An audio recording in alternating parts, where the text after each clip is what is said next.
Mr. Sterling, I need you to marry my mother. Arthur Sterling's fork froze halfway to his mouth. Around the mahogany table, 8 of the city's most powerful executives fell silent.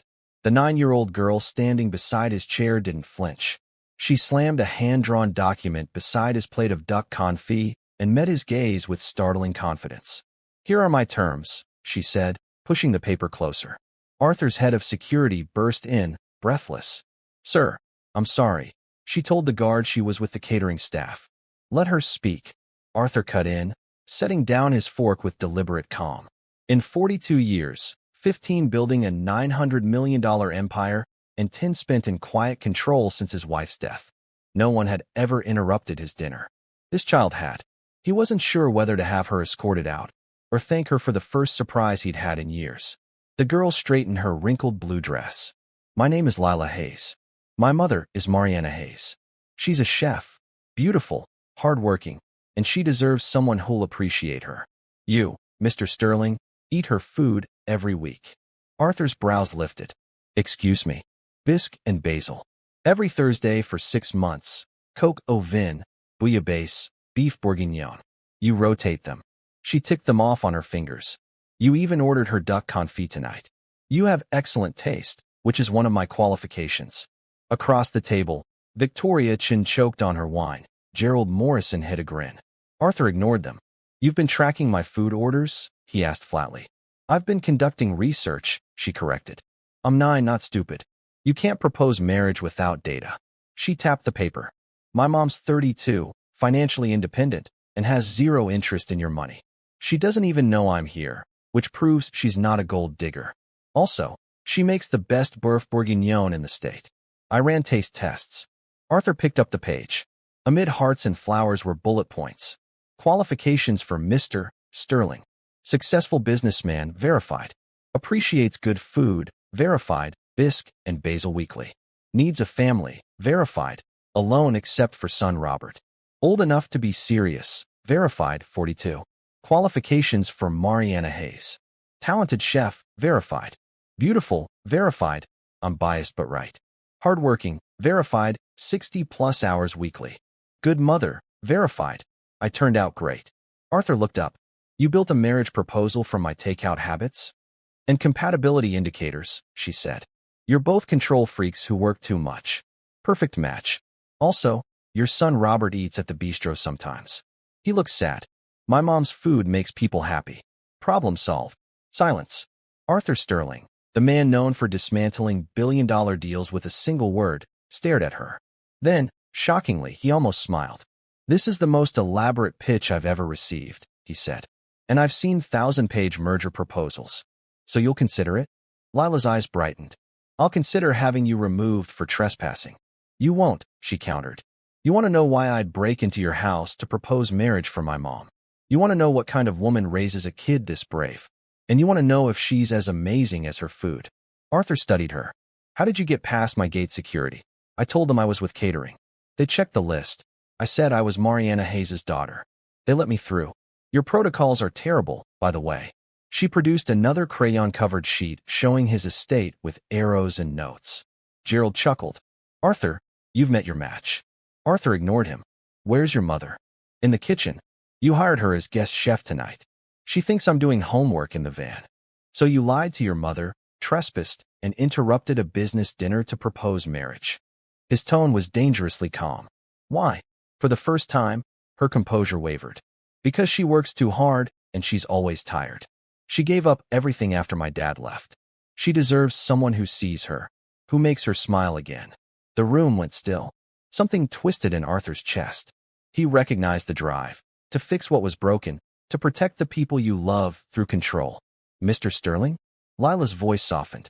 I know it's weird, but you keep ordering her food. Maybe you could just meet her? Not as her client, just meet her. Before he could answer, a sharp voice pierced the air. Lila Marie Hayes. A woman burst in, chef's white splattered, dark hair escaping a head wrap. She was breathless, furious, and, Arthur noted, stunning. Mariana Hayes stopped short at the sight of her daughter beside the billionaire, 8 shocked executives, and 2 confused guards. I'm so sorry, she said mortified. She grabbed Lila's hand. She wasn't supposed to. I had no idea. Mom, wait. Not another word. Her voice trembled but carried authority. She faced Arthur, eyes bright with humiliation. Mr. Sterling, I apologize for this intrusion. Please bill me for any disruption. We'll leave immediately. She started to pull Lila away. Ms. Hayes, Arthur said, and she froze. She turned, chin lifted despite her embarrassment. Your daughter just presented the most thorough marriage proposal I've ever seen. Data analysis, compatibility metrics, even a security audit. I'm almost impressed. Mariana blinked. She did what?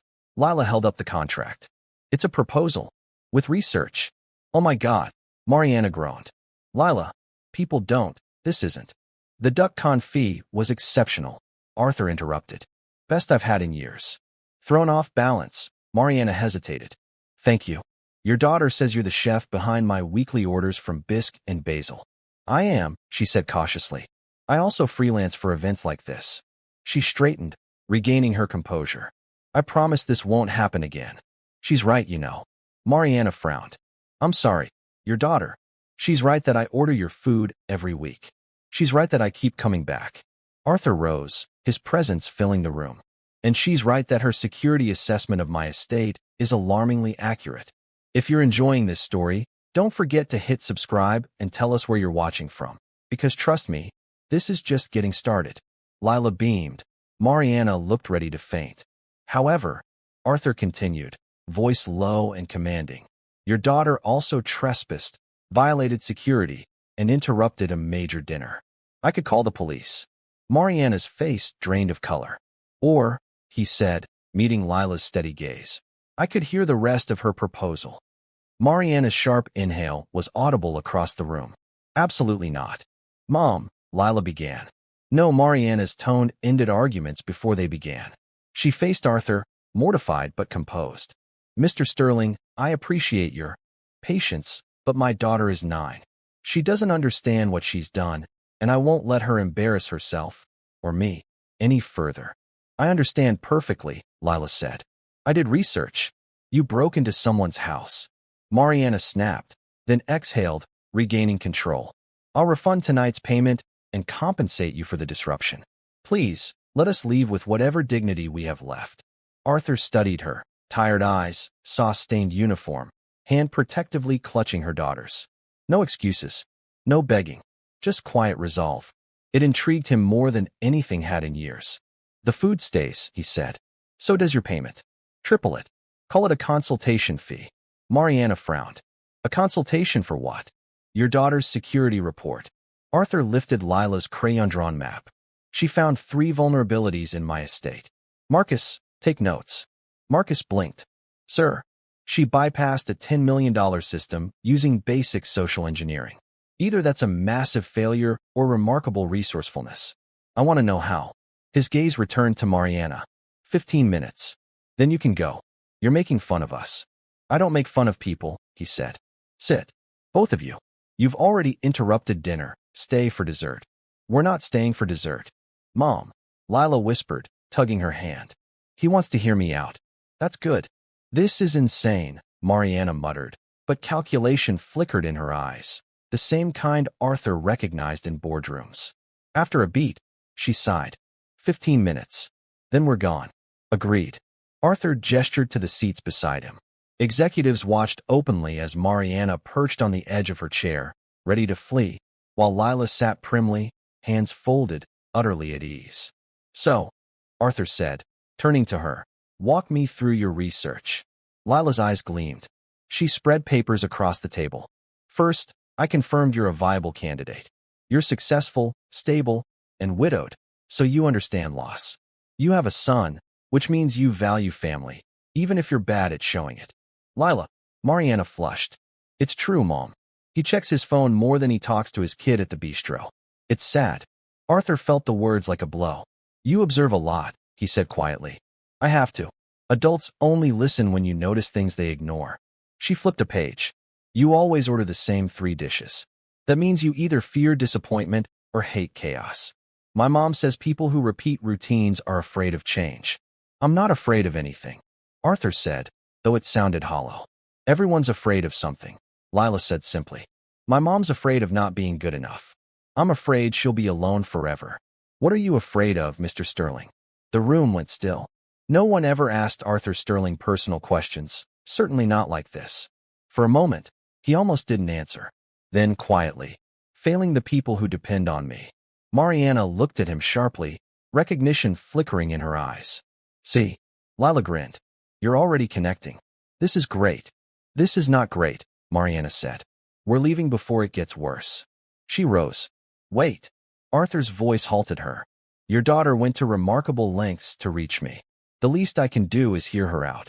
Why? Mariana's suspicion sharpened. What's your angle? Are we some kind of amusement? I'm trying to understand her reasoning. Arthur replied calmly. She's shown more insight than most consultants I hire. I'm curious. You're mocking her. I'm not. His tone was steady. Your daughter surprised me. That doesn't happen often. Mariana searched his face, found no deception, and finally Saturday, 10 minutes. 10 minutes, he agreed. Lila brightened instantly. Okay. After confirming you were a good candidate, I made sure my mom was, too. I tracked which dishes you ordered and when.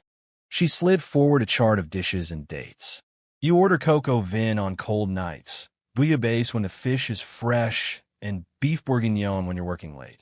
Roberto says you always answer the door yourself. That means you're alone. That means you're lonely. Arthur felt oddly exposed. That's thorough. I'm not done, Lila said. You tip 22% exactly every time. Not 20, not 25. That means you're precise, not flashy. My mom's the same. You both think logic solves everything. Gerald chuckled. She's got you pegged. Arthur's glare silenced him instantly. But the important part, Lila continued softly, is that my mom works 6, sometimes 7 days a week. She never complains. She gave up her dream restaurant to keep our home and my school. She sacrificed everything. Her voice wavered, but didn't break. And I see her sometimes staring out the window like she's forgotten how to want anything for herself. She deserves someone who sees her. And you, Lila pointed at him, you keep ordering her food every week. That means some part of you already knows she's special. Silence fell. Mariana's eyes glistened as she looked at her daughter with fierce love. Lila, she whispered, you don't have to. Yes, I do. Because you won't. So I'm doing it for you. She turned to Arthur again. That's my proposal. My mom's incredible. You're lonely. You both forget to live. Maybe you could remind each other how. Arthur couldn't speak. He'd been dismantled completely by a 9-year-old's honesty. 10 minutes are up, Mariana said quietly, rising. Come on, sweetheart. We're going home. Ms. Hayes, Arthur said wait. She paused. I'd like to hire you again. A private dinner. Next Sunday. Her eyes widened. What? Just you, your daughter, me, and my son, Robert. Lila says they've met. They played chess a few times, Mariana admitted. I didn't know that. There's a lot you don't know about your son, she said softly. Arthur's voice faltered. Then help me. Your daughter's right. I'm awful at connecting. Maybe dinner with people who aren't trying to impress me would help both of us. Mariana hesitated. You want me to have dinner with you because my 9-year-old guilt tripped you into realizing you're lonely? Yes. The honesty seemed to disarm her. This is insane. Completely. I'm not interested in your money or status. I know. And if this is pity, it's not. It's curiosity. For the first time in years, someone asked what I'm afraid of. I like to know why that mattered. Mariana studied him for a long beat. Then, one dinner. Sunday, 6 o'clock. And if you check your phone once, we leave. Deal. She exhaled. Come on, baby. Let's go before you propose to anyone else. So worked? Lila asked hopefully. It means you're grounded for a month, Mariana said, though she smiled faintly. She met Arthur's eyes one last time. Sunday, Mr. Sterling. Don't make me regret it.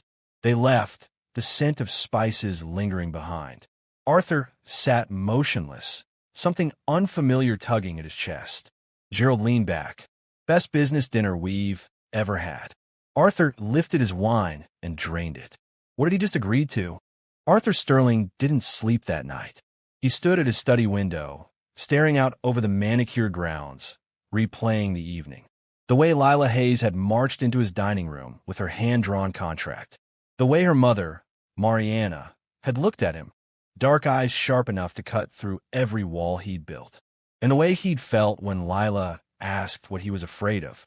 Behind him, his computer glowed with quarterly projections and acquisition reports. The controllable world he understood.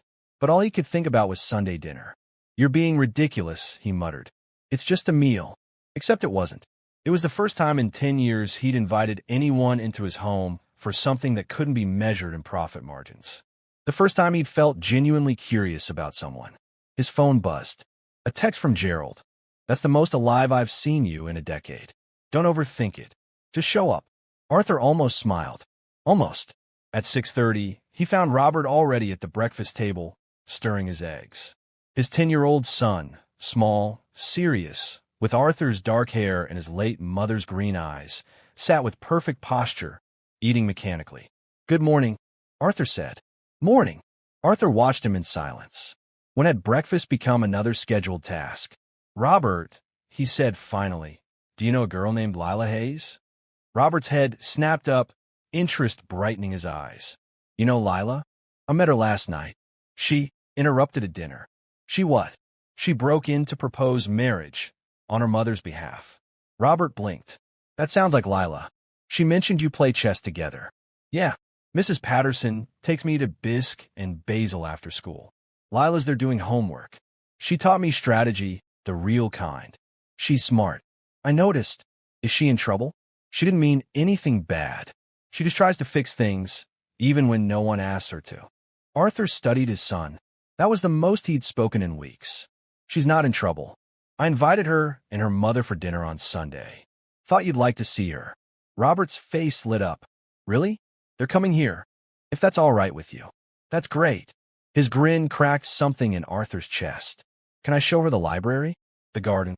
You can show her anything you'd like." Robert hesitated. "Are you going to work during dinner?" The question stung. "No, I'll be there. The whole time." "You promise?" "Because you always say that, and then—" "I promise," Arthur said firmly. "No phone. No laptop. Just dinner." Robert studied him, then nodded. "Okay, I believe you." That hesitation felt like a punch. After Robert left for school, Arthur sat in the quiet house and made a decision. He called his assistant. "Jennifer, I need everything on bisque and basil. Financials, ownership, debt history. Is this a potential acquisition?" He hesitated. "Maybe. Maybe not. Just give me the information." By noon, the report was on his desk.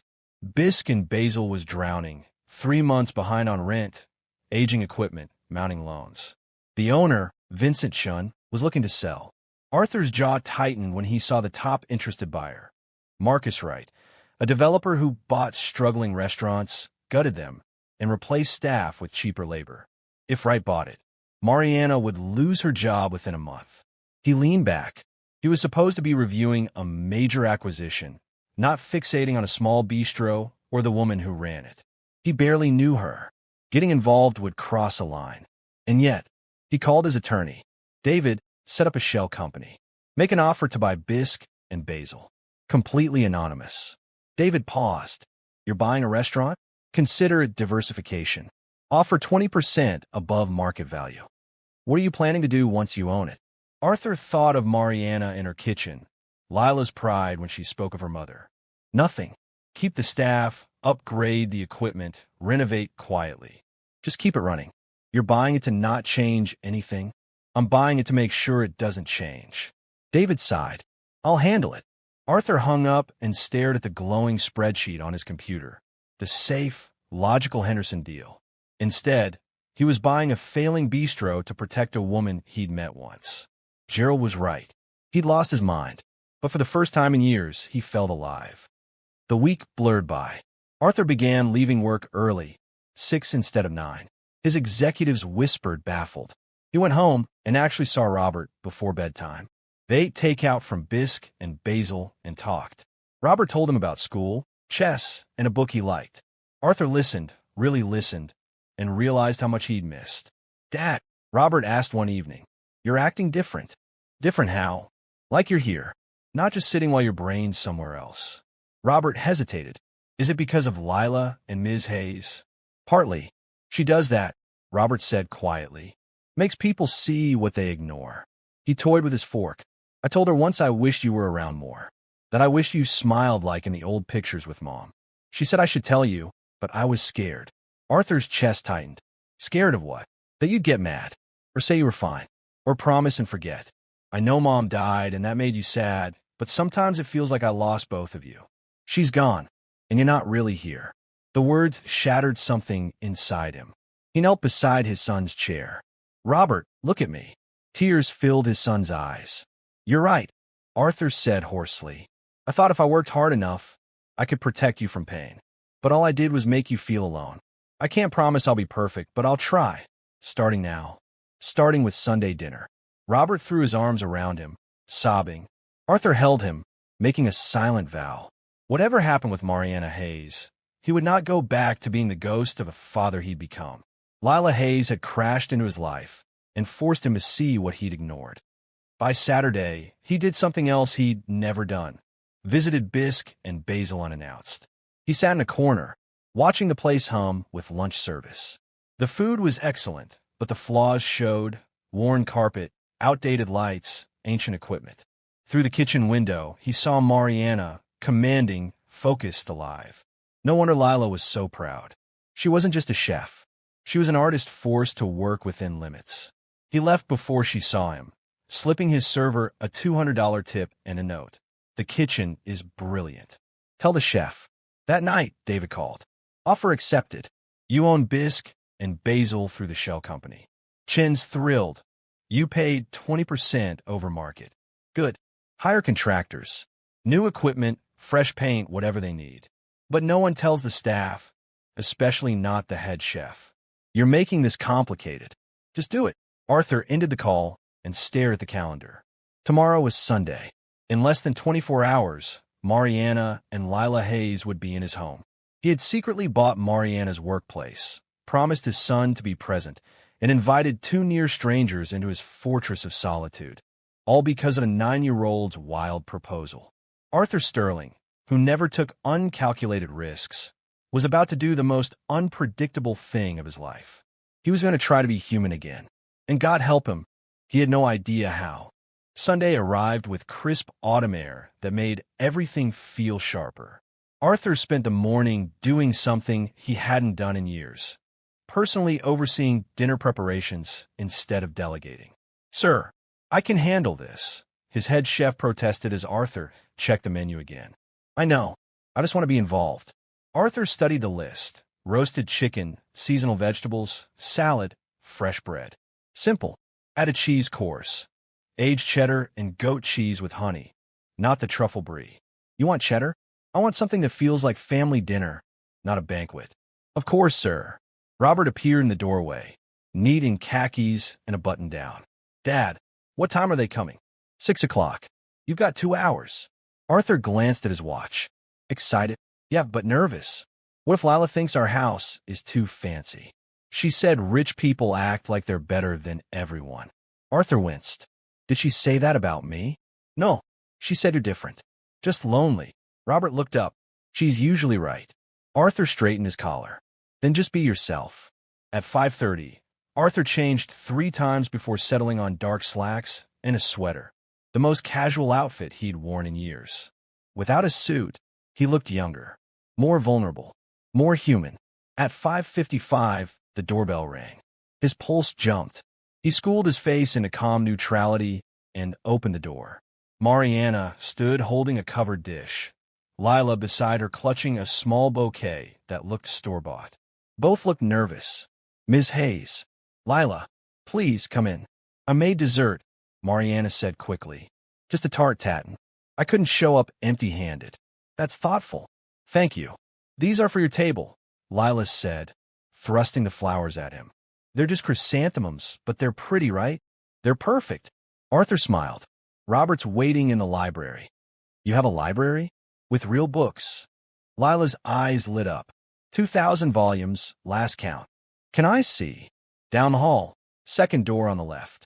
She bolted off, leaving Arthur and Mariana in the foyer. The silence stretched. Your home is beautiful, she said finally. Like something from a magazine. It's too big for 2 people. Most rooms are empty. I bought it as an investment, not a home.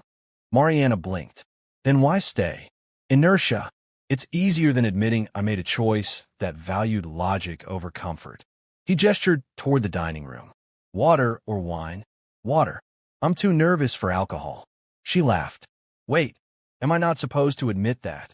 Arthur almost smiled. I'm nervous too. You?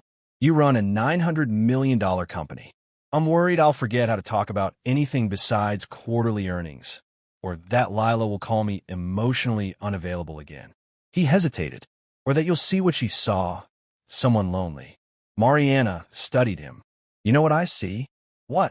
Someone trying. That's more than most people manage. She took the glass he handed her. Lila said you've been eating dinner with Robert. Every night. That's new. It is. Then you're already doing better. She smiled softly.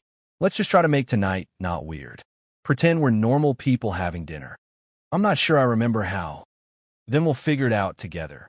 Her grin warmed him. Fair warning. Lila will interrogate you about your intentions. She takes her matchmaking seriously. I gathered that from the contract.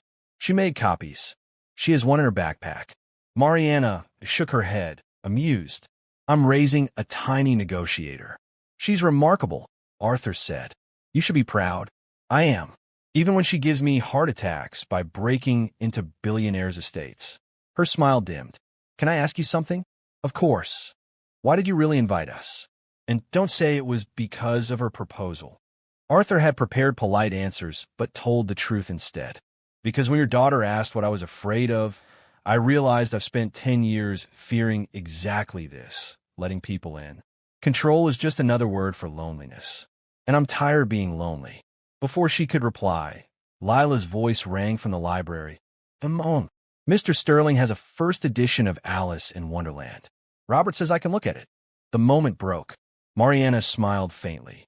I should supervise before she ruins a priceless book. She won't. Robert knows the rules. Dinner's in 20 minutes. Want to see the garden while we wait? All right, she said. They stepped through the terrace doors. The garden was flawless, but lifeless. Every shrub precisely trimmed. It's beautiful, Mariana said, but untouchable. That describes most of my life. Arthur gestured to the beds. What would you change? I'd rip out half the ornamentals, plant vegetables and herbs, basil, rosemary, lettuce. Things you can use. She touched the soil. Good earth. Wasted on decoration. Then change it. What? Redesign it. I'll have my groundskeeper help. I can't redesign your garden. Why not? You said it yourself.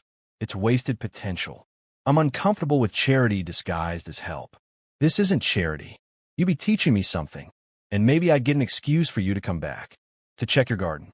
You're asking me to come back? After tonight, if it goes well. He helped her to her feet, their hands lingering. You're not what I expected, she said softly. Neither are you. What did you expect? Someone easier to categorize. Someone impressed by all this. Should I be? Most people are. I'm not most people, she said firmly. Money doesn't impress me. Character does. And what does my character tell you? That you're trying. You're scared. You love your son, but don't know how to show it. You control everything because feeling terrifies you. Uncomfortably accurate. Good. I don't want someone who thinks money solves everything. I want someone who sees me as an equal. Can you do that? Arthur met her eyes.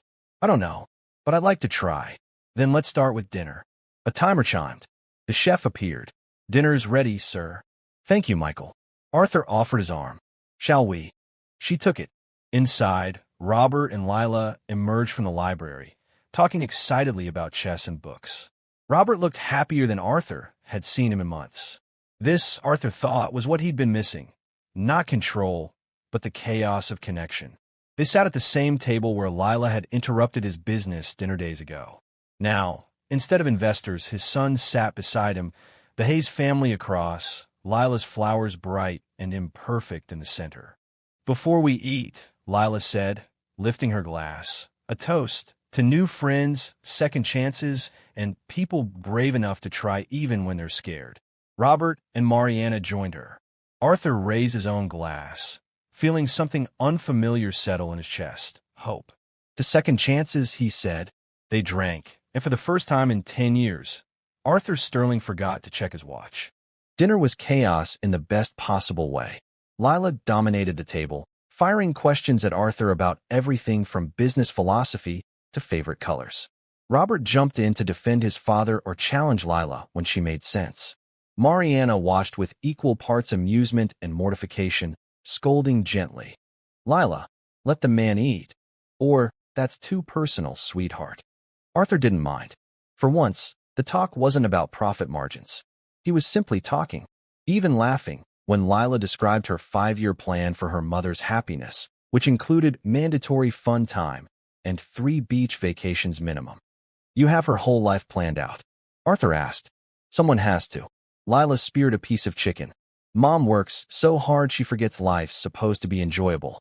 Right, Mom? Mariana's cheeks colored. I enjoy my life. When? Between your shifts or during your 3 hours of sleep. Lila turned to Arthur. She pretends everything's fine, but I hear her late at night doing math, trying to pay bills, and still give me everything. She thinks I don't notice, but I do. The table went still. Mariana's jaw tightened, her embarrassment clear. Arthur recognized that look. He'd worn it himself when someone touched a buried nerve. Lila, Robert said quietly, maybe your mom doesn't want to talk about that at dinner. Lila blinked, face falling. Oh, I did it again, didn't I? Mom, I'm sorry. I just wanted Mr. Sterling to know how amazing you are. Mariana squeezed her daughter's hand. I know, baby. But some things are private, okay? Okay. Lila's voice was small, then brightened again. Can I tell him about when you won the cooking competition and gave the prize to the children's hospital? Absolutely not. But that's heroic. Arthur smiled despite the tension. You won a cooking competition? She's won 3, Robert added. I looked it up after Lila told me. Miss Hayes is kind of famous. She was going to open a restaurant 5 years ago, but then he hesitated. I got diagnosed with a learning disorder, Lila finished. The tutoring was expensive. Mom chose me over her restaurant. The right choice, obviously, because I'm delightful, but also kind of sad. Arthur looked at Mariana, who was staring at her plate. You gave up your restaurant. It wasn't giving up. It was priorities, she said evenly, though pain lingered beneath. Lila needed help. That mattered more. But you still want one. Mariana met his eyes. Someday, when I've saved enough. When Lila's older. She smiled faintly. For now, bisque and basil is steady. Safe. That's what matters. Arthur thought of the papers locked in his safe, the ownership documents for that very restaurant. She didn't know he'd intervened, and suddenly he dreaded her finding out. She'd asked for respect, not rescue. And he'd done exactly what she begged him not to. The weight of it settled heavy in his stomach. Earth to Dad, Robert said. You okay?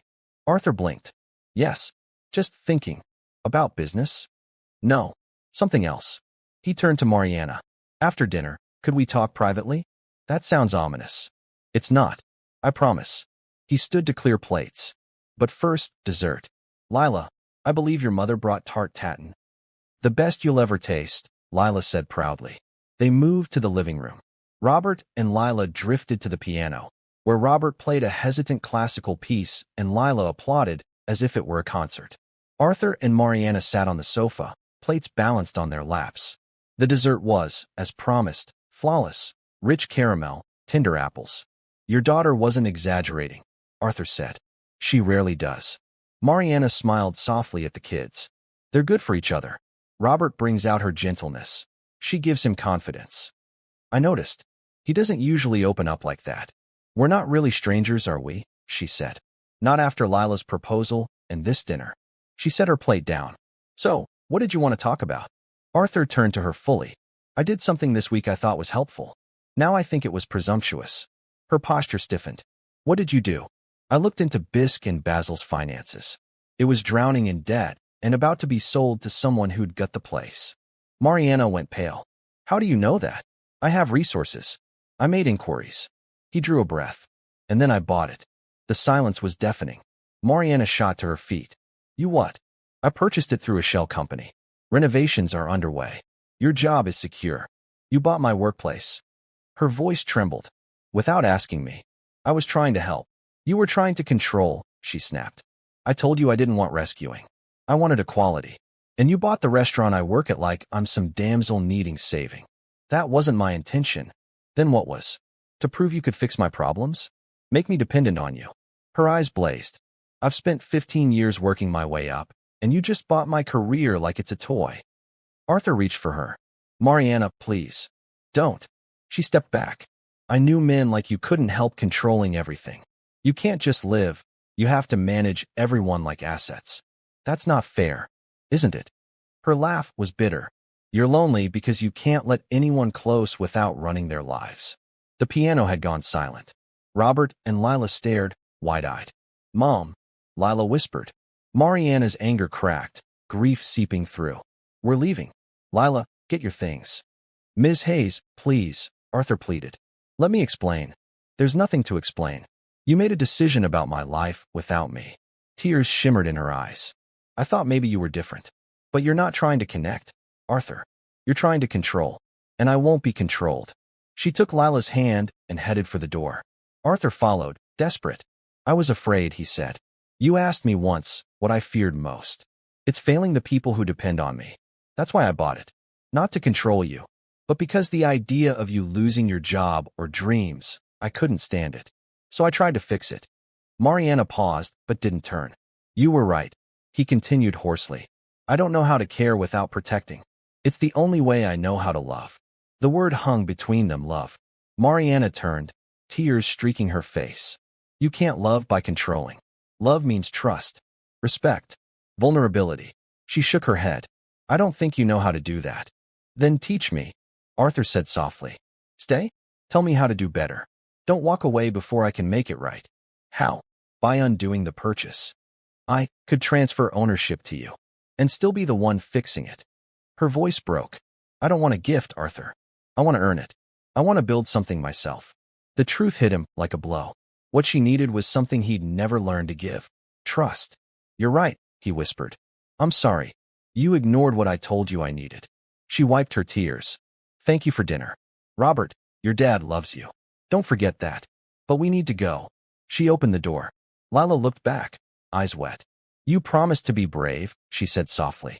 You promised to try. Then they were gone. Arthur stood in the empty foyer as their car faded into the night. Robert appeared, pale. Dad, he asked. What just happened? Arthur sank onto the stairs, head in hands. I ruined it. I tried to help, and ruined everything. Robert sat beside him.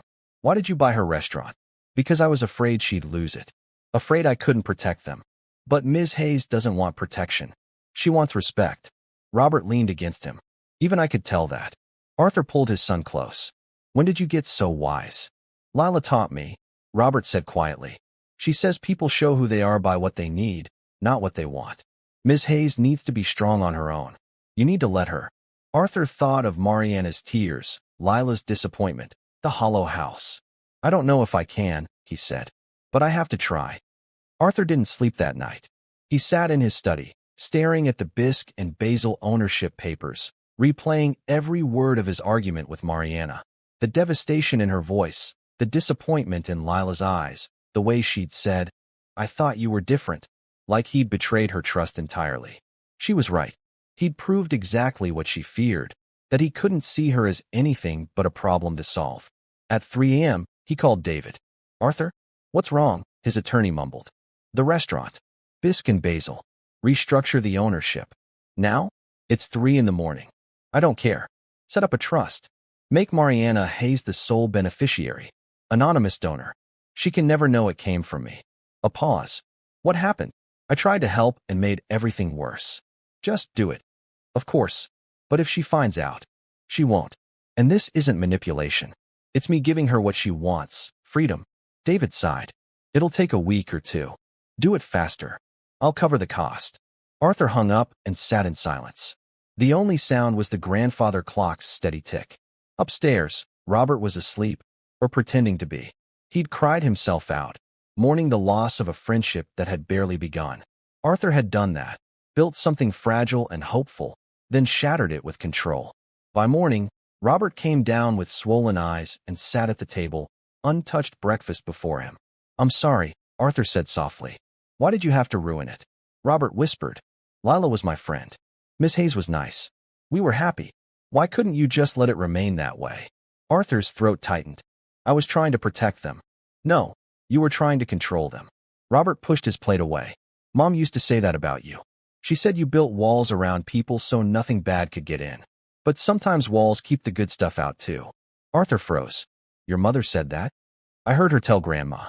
She said she loved you, but felt like she was suffocating inside all your rules and plans. Robert looked up. Is that why you never talk about her? Because you feel guilty? Arthur exhaled shakily. Yes. Every day. She wanted to go to Italy. I said no. I had a deal closing.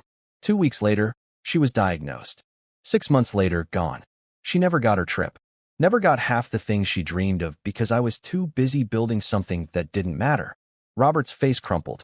Dad, so when I saw Mariana exhausting herself for her daughter, I saw your mother. I thought if I could just fix it, I wouldn't fail again. His voice broke.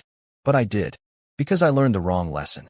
I learned to protect harder, not to be present. Robert stood and hugged him. Arthur held his son, both crying. For the mother Robert barely remembered, and the woman Arthur had driven away. What will you do now? Robert asked. I don't know. Give her space. Hope she forgives me. You could actually change, Robert said firmly. Stop fixing. Start listening. Be the man Lila thought you could be. Arthur looked at him, the child forced to be wiser than his years, and nodded. You're right. The following week crawled. Arthur went to work, but his mind wasn't on the Henderson acquisition or projections. He kept staring out his office window, wondering if Mariana was still angry or if she thought about him at all. He wanted to call her, to apologize. But he heard her voice. I don't want to be controlled. Calling would only prove her right. So he did nothing, gave her space. Let her hurt without interference. It was torture. Gerald noticed. You're distracted. What's going on? Nothing. I've known you 15 years, Arthur. You don't stare out windows during meetings. Gerald folded his arms. It's the chef, isn't it? Her name is Mariana. And you care about her. Arthur hesitated. We had one dinner and one argument. That's hardly. Care doesn't keep score, Gerald interrupted. That woman got under your skin in a week. And then I drove her away. So prove her wrong. Show her you can be different. How? Every instinct tells me to fix this, to call, send flowers, make it right. But that's just more control.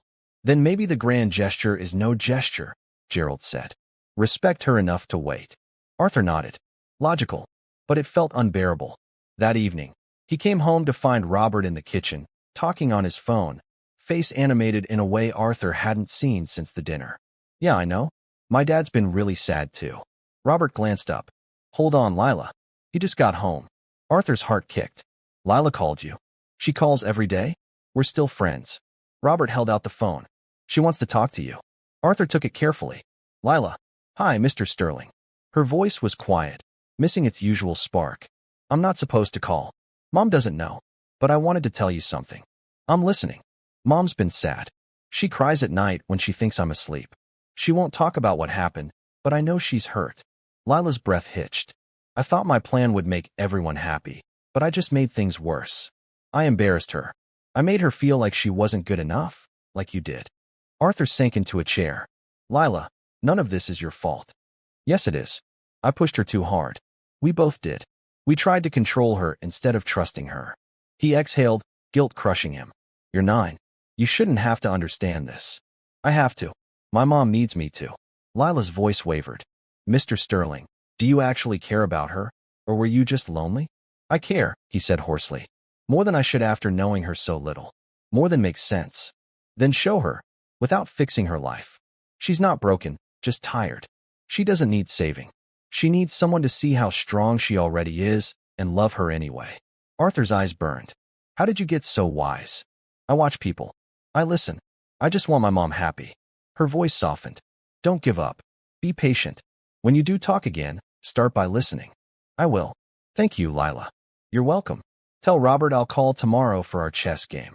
The line clicked off. Arthur handed the phone back to Robert, who was studying him. Are you going to fight for her? I'm going to try, Arthur said. Not by fixing, by waiting, and by being the father you deserve. He pulled Robert close. Starting now. 2 weeks later, Arthur's head of security called. Sir, there's been an incident. 2 individuals on the property. They appear to be children. Arthur's pulse jumped. Where? The old tree house, East Garden. They left a note. Arthur snatched the paper, reading. Gone to prove we're already a family.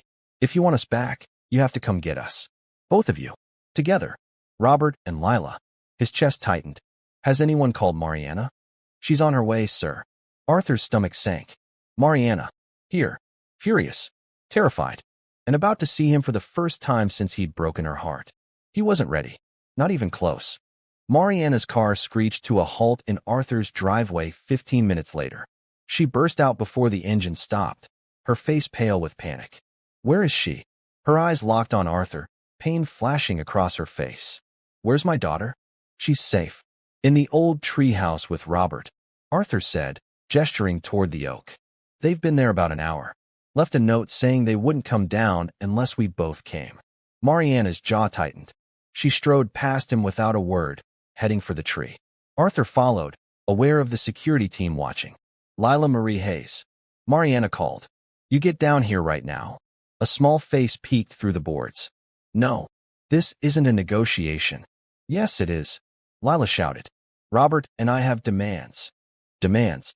Mariana repeated, torn between fury and disbelief.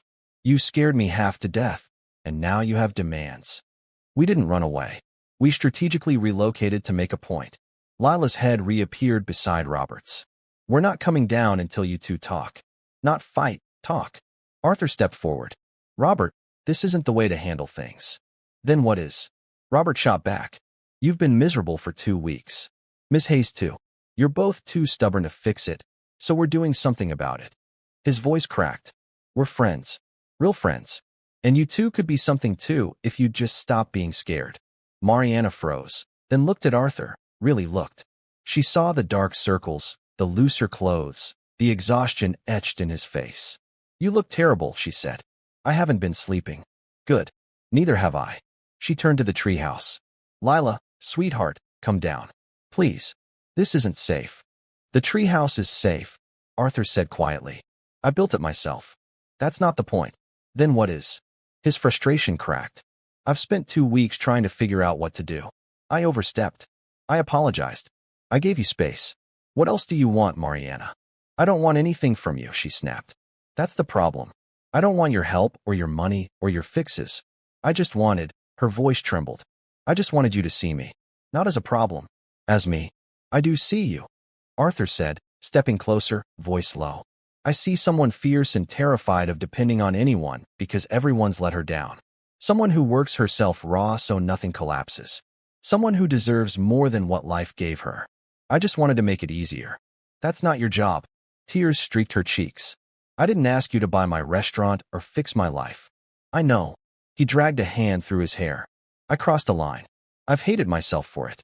But I can't apologize for caring. I can't apologize for wanting to protect you and Lila from what I failed to protect my wife from. Mariana's breath caught. Your wife. She died 10 years ago, Arthur said hoarsely. I was always working. Too busy. Then she got sick, and there was no more time. When I met you, saw someone else drowning in work. I panicked. I thought I could fix it, stop the pain. But I didn't ask what you needed. I assumed. And I'm sorry. The oak leaves whispered in the silence that followed. Above, the kids listened quietly. You bought the restaurant because you were afraid I'd end up like her, Mariana said softly. Yes, it was selfish and controlling, but it came from not wanting to watch you suffer when I could help. You can't protect people from life, Arthur, she said, voice gentler. Sometimes the struggle shapes us. I'm learning. His smile was weary. Our kids have been teaching me that. Apparently, I'm slow. We both are. Mariana looked up. Lila, did you put Robert up to this? It was a joint decision. Lila yelled. Why? Because you're both being ridiculous. Robert said. Dad made a mistake. Miss Hayes is scared because people always try to control her. You're both hurt and too scared to see what's right in front of you. And what's that? Arthur asked. That you make each other better, Robert said. Dad, you actually laugh now. Miss Hayes, Lila said you hum while you cook. You never hum. You both changed. Mariana looked at Arthur, emotion flooding her eyes. I did hope, she whispered. For 5 minutes. I thought someone might see me as strong and whole. You are, Arthur said. I was a fool to think you needed fixing. You just needed someone beside you. And you're lonely and scared, she said. We're disasters, Arthur. You control everything. I push everyone away. Maybe. Or maybe we're what each other needs, he said. To challenge, to grow. Mariana laughed shakily. That sounds exhausting. It does. But it sounds real. And I'm tired of fake. He took a step closer. I know I hurt you. I used power to control instead of connect. But I've been sitting with that, learning to live with discomfort. And I hated every second. Good. But I learned, Arthur said quietly, that maybe the point isn't fixing everything but being present in the fear with you. If you'll let me. Mariana studied him. What about bisque and basil? I've transferred ownership to you. Full control, no strings. It's yours. You're giving it back? I'm giving you choice. The control I took. You were right. Love isn't control. I'm letting go. There is no us, Mariana said, though her tone softened. There could be. If you forgive me for being a fool. He smiled faintly. I'll mess up again. You'll have to call me out. That sounds like work. You make me want to do it, he said simply. You and Lila reminded me what matters. Mariana glanced at the treehouse and laughed through her tears. They literally held themselves hostage. Effective strategy, he said, grinning. Don't encourage them. But she was smiling, something hopeful glinting beneath it. I can't promise this will work. I know. I can't promise I won't push you away. I'll take my chances. And if you try to buy your way out of another problem, I'll duck, Arthur said, laughing. You're impossible. You're terrifying. We'll be a disaster. Probably. He reached for her hand, slow and careful. Maybe we can be a disaster together? Mariana looked at their joined hands. One condition. Anything. You talk to me. About everything. No more decisions without me. We do this as equals. Especially when it's uncomfortable, he promised. It should terrify you. It does. I love that about you. She smiled faintly. One of your passion, your courage. The way you called me out in front of 8 executives. Maybe later, she said. Right now, we deal with our little matchmakers. Arthur grinned. Then, tired of restraint, he pulled her close and kissed her forehead. She froze, then relaxed. Unexpected, she murmured. But good. Above them, cheers erupted. You can come down. Arthur called. Are you together? Lila demanded. We're trying, Mariana said. That's all we wanted. Robert climbed down, Lila following. They hugged the wrong parents, laughter spilling into the air. Arthur felt something crack open in his chest.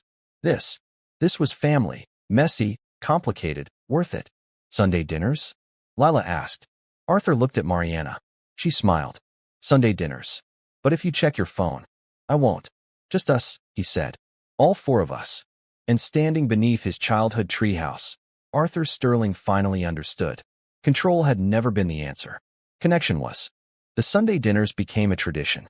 Every week, Mariana and Lila arrived at Arthur's estate at 6 sharp.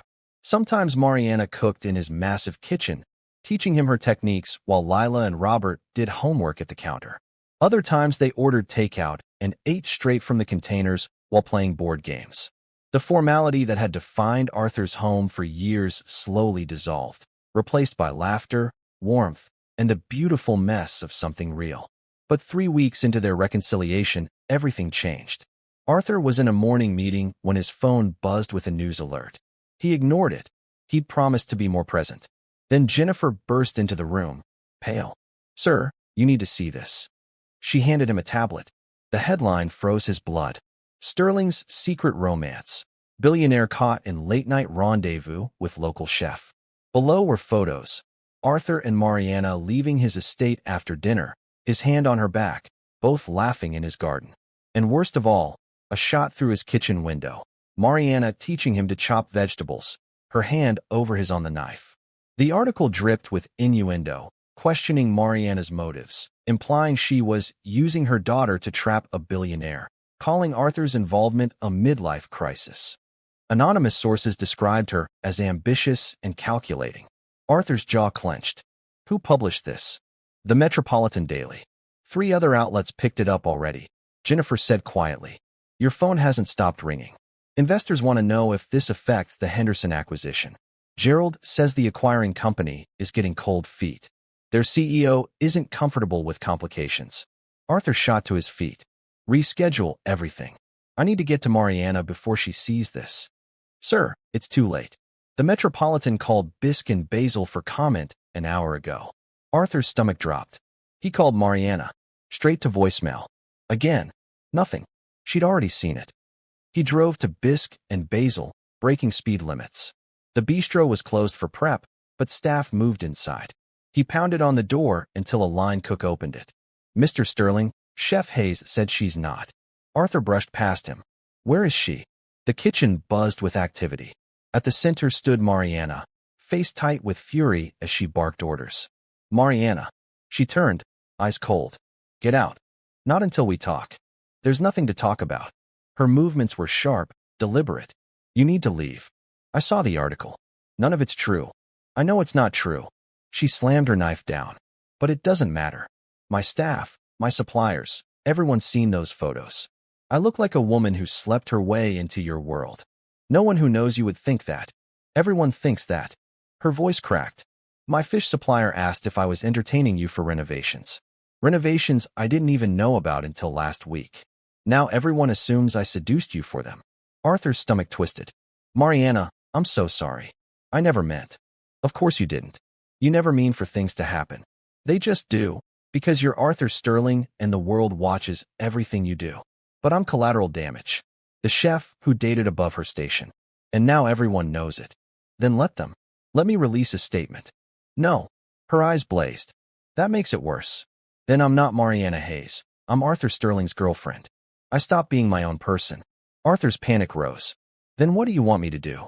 "Nothing. Just let me handle it." She blinked back tears. "But you can't do that, can you? You can't stand back. Not when you're being attacked because of me. This isn't about you." Her voice rose. "It's about me, my career, my reputation. I built it with my own hands. The second I'm tied to you, all that disappears." Her words hit like blows. And she was right. "I can sell the restaurant back," he said weakly. "You already did," she shot back. "So now I look like I slept with you to get it. Congratulations. You've made me exactly what I never wanted to be." "That's not what happened." "I know that. But the world doesn't care. They never do." She pressed her hands to her face. "I need space, Arthur. To think. To breathe. For how long? I don't know. Until I can fix this. Until the media moves on. Just go." Arthur wanted to fight, but every instinct she'd asked him to suppress was exactly what she didn't need. So he left. The next 48 hours were hell. He couldn't eat or sleep. The Henderson deal teetered on collapse, investors panicked, and the board demanded answers. But Mariana wouldn't answer his calls. Robert noticed. "What happened? Where's Ms. Hayes?" There was a story, photos. "People are saying awful things about her."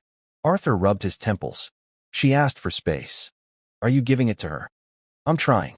But I want to fix this." "Dad," Robert said gently, "you can't fix what people think. You can only control what you do." What did she actually say she needed? Arthur thought back. She said she needs to prove she's not just my girlfriend, that she's her own person. Then let her. Don't fix it. Don't make statements. Just be there if she asks. Arthur hugged his son. "When did you get so wise?" "Lila taught me. She calls every night. She's worried too." Arthur's chest tightened. He knew that feeling, living behind walls. He couldn't bear to see Mariana retreat the same way. But respecting her space meant doing nothing. Trusting her. So he waited. On the third day, an unexpected visitor arrived. Lila Hayes stood in his lobby, backpack slung over one shoulder, eyes fierce. "Mr. Sterling, I need to talk to you." Jennifer looked panicked. "Sir, It's fine. Send her in." "Does your mother know you're here?" Arthur asked as Lila entered. "No. She thinks I'm at chess club." I lied. Lila sat, small but steady. "I needed to stop you from doing something stupid." Arthur raised an eyebrow. "Such as, trying to fix this. Trying to protect my mom." Her gaze was sharp. "You're planning some big gesture, aren't you? A public statement, a donation, something to prove you care?" Arthur said nothing. "Don't," Lila said. "It'll make it worse. Mom doesn't need defending. She needs you to believe she can defend herself." "I do believe that." "Then act like it. Stop trying to control everything." Lila leaned forward. "You think doing nothing means losing her. But the only way you'll really lose her is if you don't respect her enough to let her fight her own battle. She's being destroyed in the media because of me." "No, because people are awful. That's not your fault. What would be your fault is proving everyone right, that she's just another problem you solved." Her voice softened. "My mom's the strongest person I know. She raised me alone, built a career in a field that barely respects women.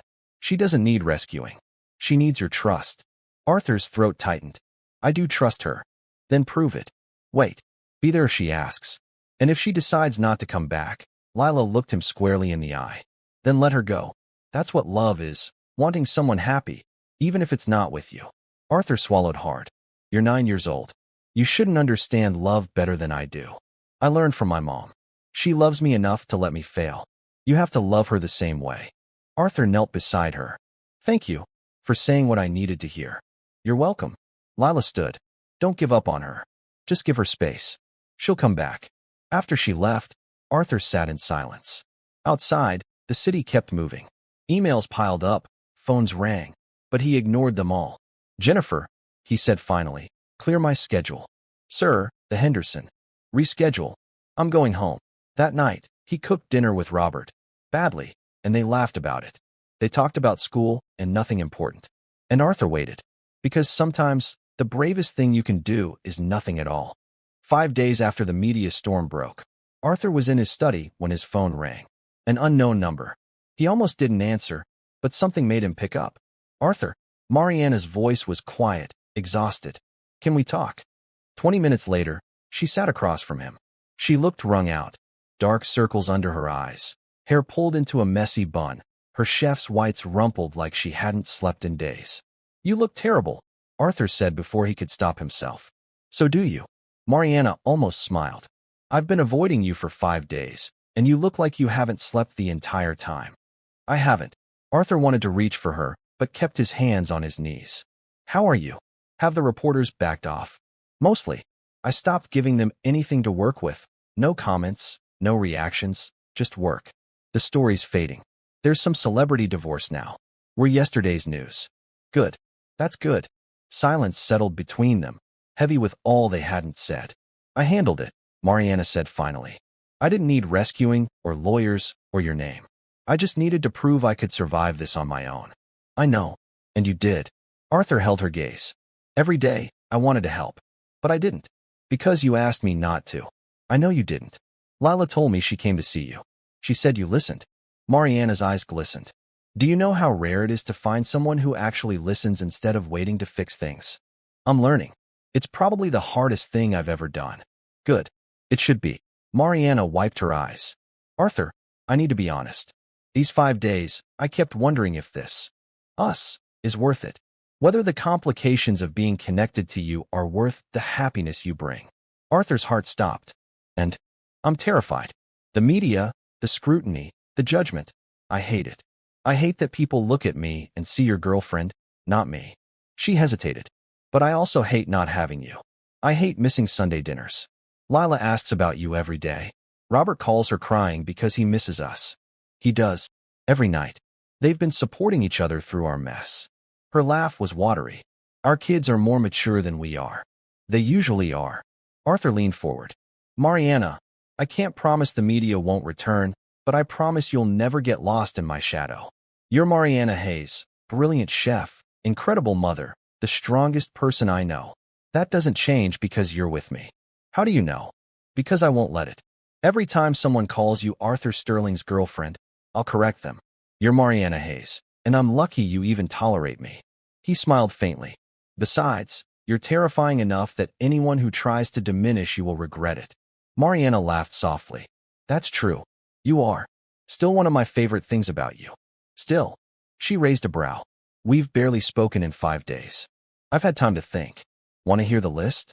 I'm up to 27. 27? You made a list. I couldn't sleep. Making lists helps. He hesitated. I wrote them down, in case I never got to tell you. Arthur. Her voice broke. Show me. He handed her his phone. She read silently, scrolling through his notes. How she hummed while cooking, how fiercely she protected Lila, how she challenged him when everyone else agreed, how she laughed with her whole body, how she saw through every wall he built. When she finished, tears streamed down her cheeks. You wrote that I make you want to be brave. You do. You and Lila both. You've shown me that control is fear pretending to be power. That the bravest thing is to let go and trust. Mariana set the phone down carefully. I'm still scared, Arthur. Of losing myself. Of Lila growing up thinking she needs saving. Of you reverting to old patterns. Those fears are valid. Arthur didn't minimize them. I can't promise I won't mess up. But when I do, I'll listen. I'll work to be better. I'll choose you, the real you, every single day. Every day's a long time. It is. But I'd like to try. He reached out, offering his hand. No grand gestures. Just two flawed people choosing honesty and vulnerability. What do you say? Mariana looked at his hand, then took it. One condition. Anything. When it gets hard, we talk. No running, no shutting down. No pride. Especially when it's uncomfortable, he said. I promise. She nodded, then stood, pulling him up. Okay, let's try this. For real. No secrets. No buying restaurants to fix things. No buying restaurants, Arthur promised. Though, bisque and basil is legally yours now. I know. My lawyer told me. You really gave me a restaurant with no strings. It was always yours. I was too controlling to admit it. What will I do with it, she mused. Part of me wants to sell and start fresh. Part wants to rebuild it into the place I always dreamed of. Whatever you choose, I'll support you. No managing, just listening. That might be the sexiest thing you've ever said. Arthur laughed, surprised. Respect for autonomy turns you on? After a lifetime of control? Absolutely. She tugged him closer. Now kiss me before I change my mind. Arthur cupped her face and kissed her, soft and full of promise. Mariana melted into him, hands fisting his shirt. For a moment, the world narrowed to just them, choosing each other despite every fear. When they broke apart, breathless, Mariana rested her forehead on his. We'll mess this up, she whispered. Probably. We'll fight. I'll push you away. You'll try to fix things. Almost certainly. And the media will come again. Your partners will judge me. Your mother hates me. She doesn't. She's just skeptical of anyone unimpressed by the Sterling name. He smiled. She'll come around, especially when she sees how happy you make us. Speaking of Robert and Lila, we should tell them. They've been worried. They have. Robert sleeps with his phone, waiting for Lila's good-night call. Let's tell them together, Mariana said. But they deserve honesty about what this means. The media, the attention. Agreed. Full transparency, even with them. An hour later, the four of them sat in Arthur's living room. Robert and Lila perched on the edge of the sofa, holding hands. Are you back together? Lila blurted. For real this time? For real, Mariana said. But we need to talk about what that means. You're getting married? Lila's eyes lit. My plan worked. Slow down, Arthur said, smiling. We're dating, properly. No rushing. You already know you work, Robert muttered. Maybe, but we want to do this right, Mariana said. And that means you both need to understand. Being connected to Arthur brings attention. People might say cruel things. I know, Lila said. A girl at school called Mom a gold digger. I told her my mom's worth 10 of her snooty mother, and I got sent to the principal. Oh, baby. Mariana hugged her tight. You shouldn't have to deal with that. It's okay. The principal agreed. She just said to use nicer words. Lila looked at Arthur. Will it always be like this? Probably, Arthur said gently. People can be cruel, but anyone who mistreats you or your mom because of me will answer to me. That sounds like control, Robert said. It's protection, Arthur corrected. Right, Mariana? In this case, yes, she said. But Arthur's right. It might get hard. Are you both okay with that? Robert and Lila exchanged a look, then nodded. We've talked about it, Robert said. A real family's worth dealing with mean people. We're already a family, Lila added. You adults are just catching up. Arthur met Mariana's eyes, something unspoken passing between them. Then it's decided, Arthur said. We're doing this. Together. Sunday dinners again? Lila asked hopefully. Every Sunday, Mariana promised. And maybe some weeknights too. Perfect, Arthur said, pulling them all into an awkward, comfortable hug. They sat together, tangled in laughter and warmth. Arthur met Mariana's gaze over the children's heads and saw his own wonder reflected back. No control, no certainty, just this messy, beautiful choice. So what happens now? Robert asked. Arthur smiled. Now? We figure it out as we go. Together. That sounds scary, Lila said. It is, Mariana agreed. But I think we can handle it. We definitely can, Arthur said. And for the first time in his life, he believed it. 6 months later, Arthur stood in the kitchen of what used to be bisque and basil. Mariana had transformed the place into her own, now called Mariana's Table, serving elevated comfort food that told her story. A journey from struggling single mother to celebrated chef. Tonight was the grand reopening. Arthur was chopping vegetables while Mariana commanded her team like a conductor leading an orchestra. "Arthur, those carrots are uneven," she called without looking. "Recut them." "Yes, chef," he replied, grinning. Over the months, he'd become a fixture in her kitchen. Still terrible at most of it, but Mariana liked having him around. Robert and Lila sat in the corner, pretending to do homework while watching the chaos. "Dad's getting better," Robert stage whispered. "Those carrots are only slightly terrible." "Progress," Lila agreed. Arthur tossed a dish towel at them, making both kids giggle. "Children, focus," Mariana said, smiling. "Arthur, stop antagonizing them. I'm helping. I'm providing entertainment. You're providing distraction." She kissed his cheek anyway. "Thanks for being here. I know you have that board meeting tomorrow. The board can wait. Tonight's about you." Arthur set down his knife. "Are you nervous?" "Terrified," Mariana admitted. "What if no one comes? Or worse, what if they hate the food? Then you'll pivot. But you won't need to. You're brilliant. We're booked for 3 weeks straight. People want your food, Mariana. They want what you've built." "Not because of you?" she asked quietly. Arthur had learned not to dismiss the question. "Some might come out of curiosity," he said. "But they'll stay because of your vision. Because this place is special. You did this." Mariana nodded, steadying herself. "Okay, you're right. I've got this." "You absolutely do." He glanced at the clock. 2 hours till service. "What else?" "Everything." "Nothing. I don't know." She scanned the kitchen in panic. "Is the dining room ready?" "The wine shipment." "Mom," Lila said gently, touching her arm. "Breathe. It's perfect. You're perfect." Mariana laughed shakily. "When did you get so wise?"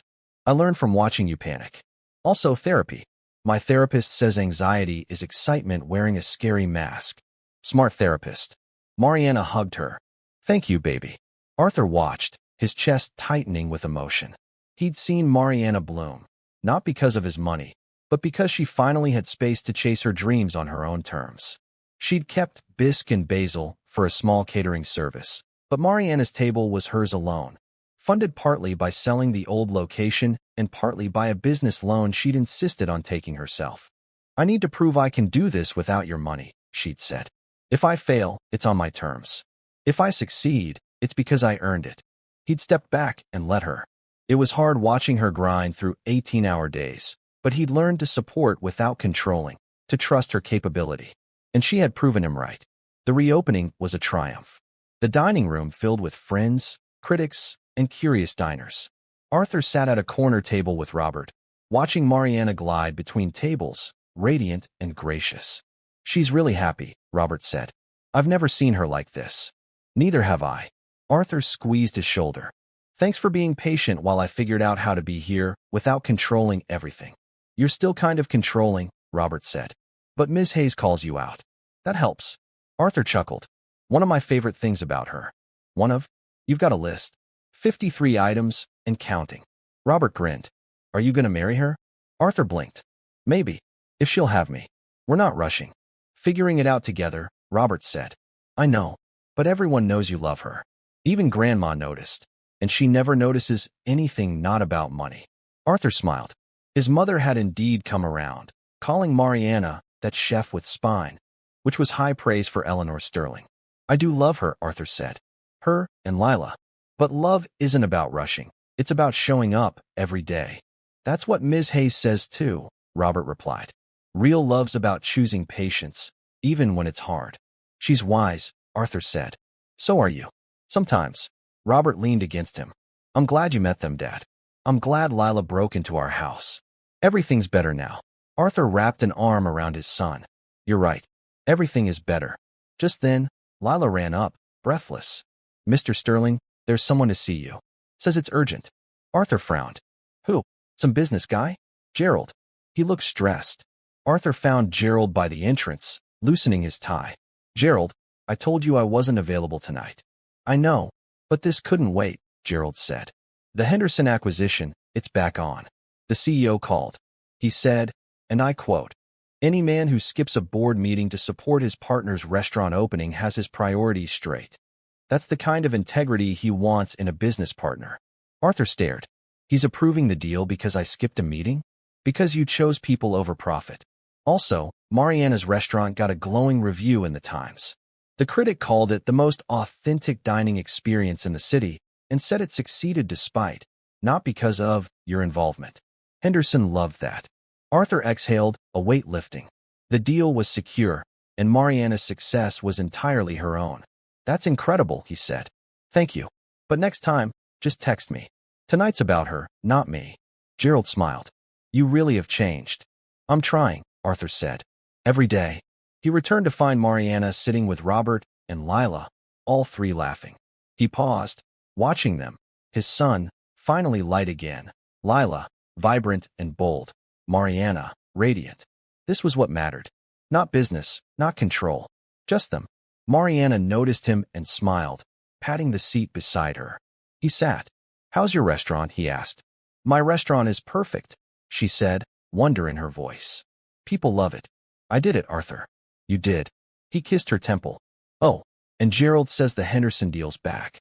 Apparently, me being here impressed them more than any pitch I could have made. Her eyes widened. Really?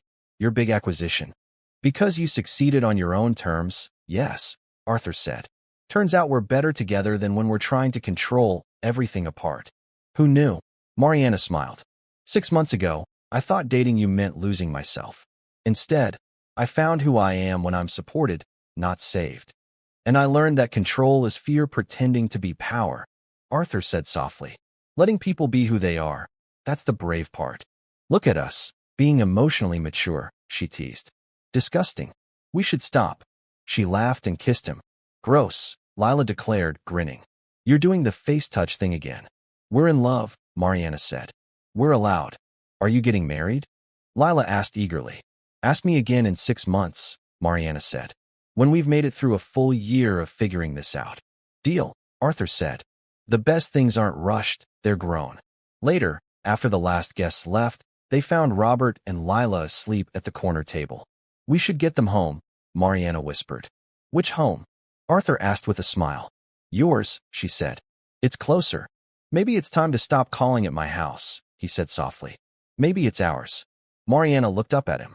Ask me again in 6 months, she repeated. I can wait, Arthur said. You're worth waiting for. You absolutely are, she replied. They drove home in peaceful silence. At the house, they tucked in the kids, then collapsed on the sofa where everything began. Thank you, Mariana said quietly, for being exactly what I needed. Thank you for being patient while I learned how, Arthur said. I'm still a billionaire with control issues. You're just managing them better, she smiled. He pulled her close.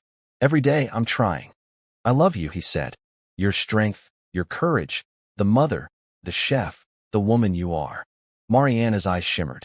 I love you too, for your growth, your devotion, your willingness to change. We're quite the pair, he murmured.